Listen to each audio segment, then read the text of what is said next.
বিধৰ্মীবোৰে ছোৱালীবোৰক আমাৰ হিন্দু সনাতনী ছোৱালীবোৰক লৈ যোৱাৰ প্ৰলোভন দি পেলাই লৈ যোৱাৰ চেষ্টা কৰিব, তেওঁলোকৰ ধৰ্ম পৰিৱৰ্তন কৰাৰ চেষ্টা কৰিব, তেতিয়ালৈকে আমি বজৰং দল এক্টিভ আছো, থাকিম। আৰু লাভ যিহেতু এনেকুৱা হৈছে আজিকালি 15 বছৰৰ পৰা 16 বছৰ ছোৱালীবোৰৰ লগত বেছিভাগ লাভ জিহাদ। আমাৰ যিবোৰ সনাতনী হিন্দু ভণ্টিসকল আছে অলপ সাৱধান হৈ যাব। আপোনালোকৰ যিটো ধৰ্ম আছে আপোনালোকৰ নমস্কাৰ। বজৰং দল বুলি ক'লে বিশেষকৈ আমি আমাৰ হোজাই জিলাৰ লগতে হয়তো সমগ্ৰ অসমত বিশেষ এটা মানে বেলেগ এটা ভাৱ আহি যায়। আৰু বিশেষকৈ বিধৰ্মী মানুহবোৰে বজৰং দল বুলি ক'লে কমেণ্ট ছেকশ্যনত গ'লে একেবাৰে মানে বেয়াকৈ গালি দেখা যায়, আৰু বিশেষকৈ যিবিলাক মা বেহেন ধৰি গালি গালাজ কৰে।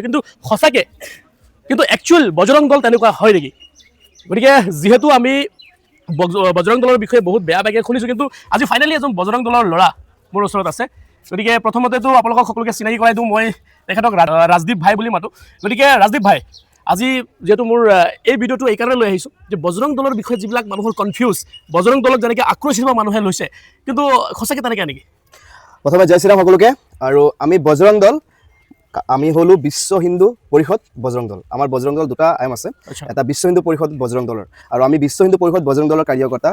আৰু বিশ্ব হিন্দু পৰিষদৰ বজৰং দল হৈছে এটা ইউথ সংগঠন, হিন্দু জাগ্ৰত কৰাৰ কাৰণে এই সংগঠন, আৰু হিন্দু সদায় পক্ষৰ কাৰণে এই সংগঠন, হিন্দুৰ ভালৰ কাৰণে সংগঠন, গৌমাতাৰ কাৰণে এই সংগঠন, নন্দী মহাৰাজৰ কাৰণে এই সংগঠন, তেওঁলোকৰ ছেফ দিয়াৰ কাৰণে, তেওঁলোকৰ সুৰক্ষা দিয়াৰ বাবে আমি এই সংগঠন চলাওঁ। আৰু যদি কোনোবা যে গুণ্ডা বুলি কৈছে বজৰং দল, তেওঁলোকে গালি গালাজ কৰে, তেওঁলোকে মাৰপিট কৰে, এইটো অৱশ্যে তেওঁলোকে নাজানে যে বজৰং দলে কিয় বস্তুটো কৰে। খালি বজৰং দলে কাৰোবাৰ এটা থাপৰ মাৰিছে বা কাৰোবাৰ যদি কিবা কৰি দিছে তেতিয়াহ'লে কয় বজৰং দল গুণ্ডাগিৰি। কিন্তু কি কাৰণে কৰিছে, কিহৰ কাৰণে কৰিছে? আৰু বজৰং দল সদায় ৰাষ্ট্ৰহিতে কাম কৰে, ৰাষ্ট্ৰৰ বাবে কাম কৰে, ৰাষ্ট্ৰ হিতে কাম কৰে। বজৰং দলে এজন ল'ৰা নাপাব যিয়ে টেৰৰিষ্ট বুলি ওলাইছে, বজৰং দলে এজন ল'ৰা নাপাব যিয়ে ডকাইত বুলি ওলাইছে।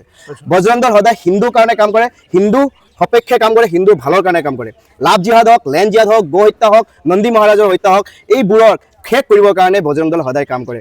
আপোনালোকে চাব, বিধৰ্মীবোৰে আজিকালি কি কৰি আছে, কম বয়সৰ ছোৱালীবোৰক তেওঁলোকে টাৰ্গেট কৰি ধৰ্ম পৰিৱৰ্তন কৰিবৰ কাৰণে তেওঁলোকক বিনা লোভে তেওঁলোকক প্ৰলোভন দি তেওঁলোকক লৈ যোৱা এটা পৰিকল্পনা আৰম্ভ কৰিছে। আৰু আপোনালোকে টিভি যোগে বা নিউজ চেনেল যোগে আপোনালোকে গম পাইছে যে এনেকুৱা জেহাদী ধৰণৰ, লাভ জিহাদৰ ধৰণৰ কাম কৰি পাই তেওঁলোকে ছোৱালী, আমাৰ হিন্দু সনাতনী ছোৱালীবোৰক কেনেধৰণে তেওঁলোকে অত্যাচাৰ কৰি আছে, তেওঁলোকক কেনেধৰণে মাৰপিট কৰি আছে, তেওঁলোকক কেনেধৰণে ফ্ৰিজত সোমাই ৰাখি আছে, তেওঁলোকক মানে বিভিন্ন ধৰণৰ আপোনাৰ নিউজ চেনেলত গম পাইছে, দেখিছে। তো বজৰং দল কেতিয়াও কাৰো লগত বিনা কাৰণত গুণ্ডাগিৰি নকৰে। বজৰং দল কেতিয়াও দেশৰ বিৰুদ্ধে, ৰাষ্ট্ৰৰ বিৰুদ্ধে কোনো মাত নেমাতে। অৰ্থাৎ আমি বজৰং দলৰ যিবিলাক ধৰক এই যে মাৰপিট কৰা বা বহুত খঙাল ৰূপত দেখা, গতিকে সেইসকল মানুহক মানে কি হিচাপত আপুনি ক'ব যে যিবিলাকে ধৰক সমাজত এনেকুৱা ভাৱ ৰাখিছে? মানে আপোনাৰ মাৰপিট বা কিবা ধৰণৰ এইবোৰ ডাইৰেক্ট কোৱাটো ভাল নহয়। আমি আইনগতভাৱে আমি সকলো ব্যৱস্থা কৰোঁ। আৰু কথা হ'ল, আমাৰ যদি ভাৰতবৰ্ষৰ গো হত্যা কমি যায়, আমাৰ ভাৰতবৰ্ষ যদি লাভ জিহাদ নহয়, আমাৰ ভাৰতবৰ্ষৰ যিটো একটা ভাইচাৰা বুলি কয়, ভাইচাৰা যদি পদা হয়, তেওঁলোকৰ যিবোৰে আমাক বজৰং দল বেয়া, বজৰং দল গুণ্ডাগিৰি কৰে, যেতিয়ালৈকে আমাৰ ছোৱালীবোৰ ছেফটি নহয়, যেতিয়ালৈকে ধৰ্মীবোৰে ছোৱালীবোৰক, আমাৰ হিন্দু সনাতনী ছোৱালীবোৰক লৈ যোৱাৰ প্ৰলোভন দি পেলাই লৈ যোৱাৰ চেষ্টা কৰিব, তেওঁলোকৰ ধৰ্ম পৰিৱৰ্তন কৰাৰ চেষ্টা কৰিব, তেতিয়ালৈকে আমি বজৰং দল এক্টিভ আছো, থাকিম। ৰাতি 11 বাজক বা 2টা বাজক 3টা বাজক আমি সদায় টোপনিৰ পৰা উঠা থাকিম। যেতিয়ালৈকে আমাৰ ছোৱালীবোৰক শান্তি তেওঁলোকে নিজৰ ভণ্টি হিচাপে নেচাব, তেতিয়ালৈকে আমাৰ বজৰং দল এনেকৈ লাগি থাকিব। আচ্ছা, এইখিনিতে আৰু এটা কথা, এতিয়ালৈকে যিবিলাক কাম আপোনালোকে কৰি আছে বা আপোনালোকৰ দলে কৰি আছে, বজৰং দলে যিবিলাক কাম কৰি আছে, আজিলৈকে কৰিছে, আপোনালোকে লাভ জিহাদ পাইছে নেকি? হয়, লাভ জিহাদ পাইছোঁ, আমি বহুতো লাভ জিহাদ পাইছোঁ। আৰু লাভ জিহাদটো এনেকুৱা হৈছে আজিকালি 15 বছৰৰ পৰা 16 বছৰ ছোৱালীবোৰৰ লগত বেছিভাগ লাভ জিহাদ।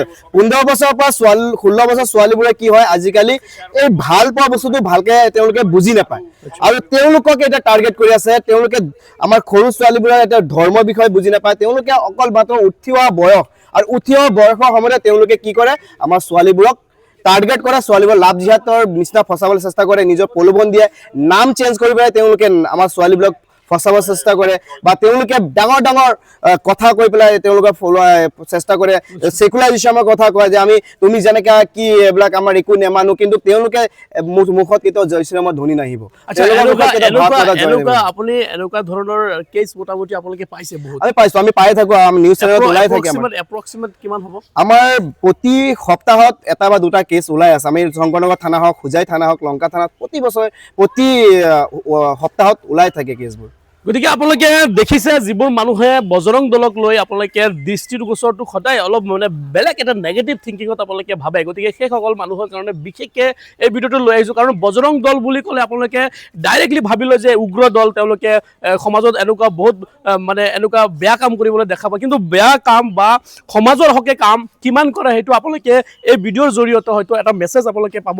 গতিকে আপোনালোকে এই ভিডিঅ'টো যোনে য'ৰ পৰা চাই আছে বিশেষকৈ এই ভিডিঅ'টো শ্বেয়াৰ কৰিব, আৰু সেইসকল মানুহক কৈছোঁ যিবিলাকে আমাৰ সমাজত বিশৃংখলৰ সৃষ্টি কৰে বা কাৰোবাক পলুৱাই লৈ যায়, নিজৰ নাম খলাই পলুৱাই লৈ যায়, সেইসকল ব্যক্তি সজাগ থাকিব। কাৰণ নহ'লে আমাৰ সমাজত এনেকুৱা বজৰং দলৰ ফালৰ পৰা হয়তো আপোনালোকে কেতিয়াও ৰক্ষা পাব নোৱাৰে।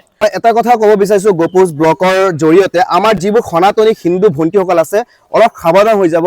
আপোনালোকৰ যিটো ধৰ্ম আছে, আপোনালোকৰ যি সনাতন ধৰ্ম আছে, বহুত কষ্টৰ ফলে সনাতন ধৰ্ম পায়, আৰু সেই সনাতন ধৰ্মতে আপোনালোকে থাকিব। কোনো বিধৰ্মীৰ লগত গৈ পেলাই নিজৰ ধৰ্মটো পৰিৱৰ্তন নকৰিব। আপোনালোক আমি দেৱী হিচাপে মানুহ, আপোনালোকৰ দেৱী হিচাপে আমি পূজা কৰোঁ, আৰু আমাৰ দেৱী আপোনালোকে হৈয়ে থাকক, সদায় হৈ থাকক। অনুৰোধ জনাইছোঁ গপুৰ ব্লগছৰ যোগেদি আপোনালোকে যি চিন্তা ধ্যানটো আপোনালোকে অলপ খোলাক, আৰু হিন্দু সনাতনী হৈ আপোনালোকে বচাৰ চেষ্টা কৰক। জয় শ্ৰীৰাম।